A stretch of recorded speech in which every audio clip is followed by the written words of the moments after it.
മുഖ്യമന്ത്രിക്കും CPM സംസ്ഥാന സെക്രട്ടറിക്കുമെതിരെ പരോക്ഷ വിമർശനവുമായി തൃശൂരിലെ CPI MLA P Balachandran mike ഓപ്പറേറ്റർമാരെ മുഖത്ത് നോക്കി അസഭ്യം വിളിക്കുന്ന സംസ്കാരം വളർന്നു വന്നിരിക്കുന്നുവെന്ന് MLA പറഞ്ഞു.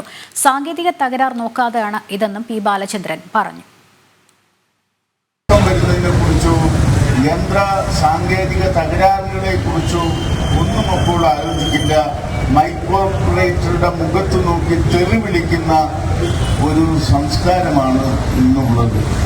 അതുകൊണ്ട് നിങ്ങൾ അനുഭവിക്കുന്ന പ്രശ്നങ്ങൾ ഏറെക്കുറെ നിങ്ങളോടൊപ്പം നിന്ന് കാര്യങ്ങൾ കാണുന്ന ഒരാളെന്നുള്ള നിലയ്ക്ക് എനിക്ക് മനസ്സിലാക്കാൻ സാധിക്കും. മനോജ് ഇത് ആരെയാണെന്ന് പറയുന്നില്ലെങ്കിലും മൈക്ക് ഓപ്പറേറ്റർമാരെ മുഖത്ത് നോക്കി അസഭ്യം പറയുന്നത് ആരാണെന്ന് എല്ലാവർക്കും അറിയാം. ഈ പി ബാലചന്ദ്രൻ MLA അദ്ദേഹം ഇത് പറഞ്ഞത് ഇവരുടെ സംഘടനയുമായി ബന്ധപ്പെട്ട എന്തെങ്കിലും യോഗത്തിലോ മറ്റോ ആയിരുന്നു? തീർച്ചയായും Lakshmi, light and sound owners ഗിൽഡിന്റെ ജില്ലാ സമ്മേളനത്തിന്റെ ഭാഗമായാണ് ഒരു ലൈറ്റ് ഷോ മത്സരം തൃശൂർ സുരാജ് റോഡിൽ സംഘടിപ്പിച്ചത്. അതിന്റെ ഉദ്ഘാടന ചടങ്ങിലായിരുന്നു ഇത്തരത്തിൽ പി ബാലചന്ദ്രൻ MLA മുഖ്യമന്ത്രിയെയും അതുപോലെ തന്നെ CPM സംസ്ഥാന സെക്രട്ടറി ഗോവിന്ദൻ മാസ്റ്ററെയും ഒക്കെ ഇത്തരത്തിൽ പരോക്ഷമായി ഒരു വിമർശനം നടത്തിയിട്ടുള്ളത്.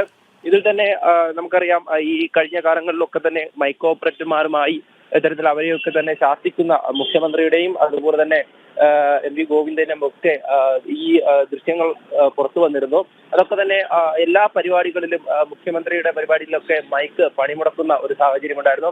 അത്തരത്തിലൊരു സാഹചര്യം നിലനിൽക്കുമ്പോഴാണ് ഈ CPIയുടെ MLA തന്നെ ഇത്തരത്തിലൊരു വിമർശനം പരോക്ഷമായി ഉന്നയിച്ചിരിക്കുന്നത്.